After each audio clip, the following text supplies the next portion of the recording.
sensational music videos? Well, the person to answer that question, or those questions, is David Sheehan, who recently had a chance to talk with Michael during the filming of a not yet released music video. David? Right, Boyd, I think he can keep turning them out in more ways than one, but you know, when Michael Jackson makes a new music video, it really is a major event.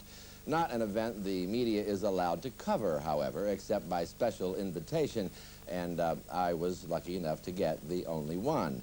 What makes it all such an event is that Michael Jackson is still the biggest name in music, not to mention the world's highest paid entertainer, and music videos have had a whole lot to do with his success, beginning with the 1983 album that still stands as the biggest seller ever, called Thriller.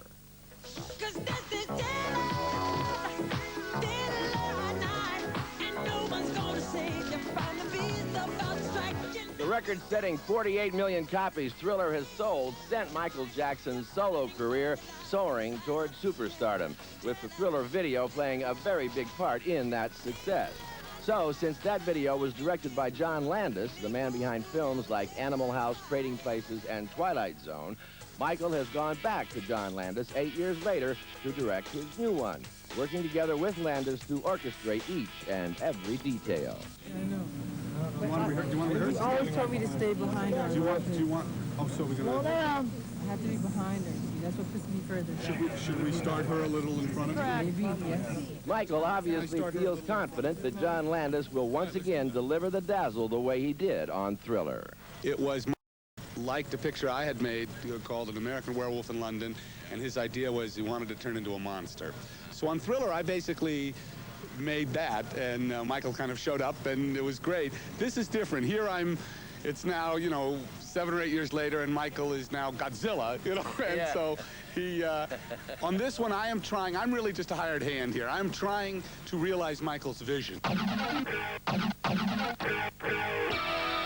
And Michael's vision is incredibly ambitious as usual. He's been shooting for 3 months in half a dozen locations, using 500 actors, dancers, and extras for what is a short film illustrating just one song, the first single from his new Dangerous album called Black or White.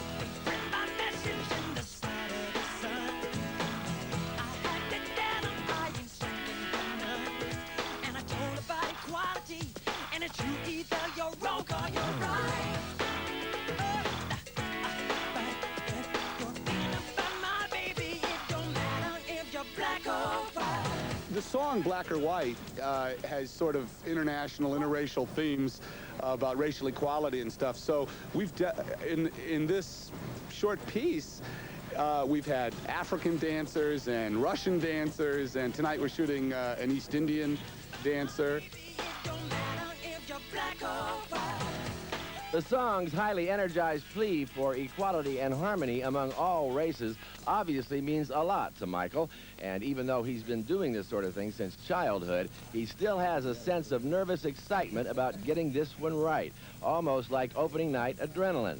As he makes his way toward the camera for each new take, his commitment to the idea, the hope, and the musical and visual fun of it really is infectious. Have a good one. All of which has a lot to do with Michael's choosing Black or White to be the first recorded sound we've heard from him since the Bad album 3 years ago. And if you listen closely to the lyrics, I think you'll understand why.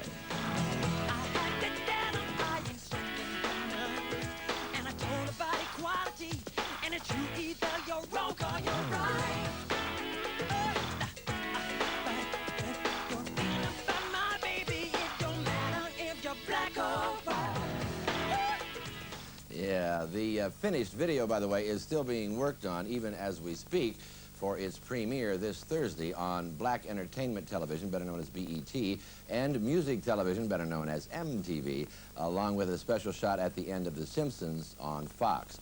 But you got the first glimpses right here on CNBC's The Real Story, didn't you, huh? And you can see more of Michael Jackson tomorrow, right at the same time, at this same place. Not on camera, but he does speak. He does speak to me in hushed tones, you see. It's strange. He's never yet done an interview in...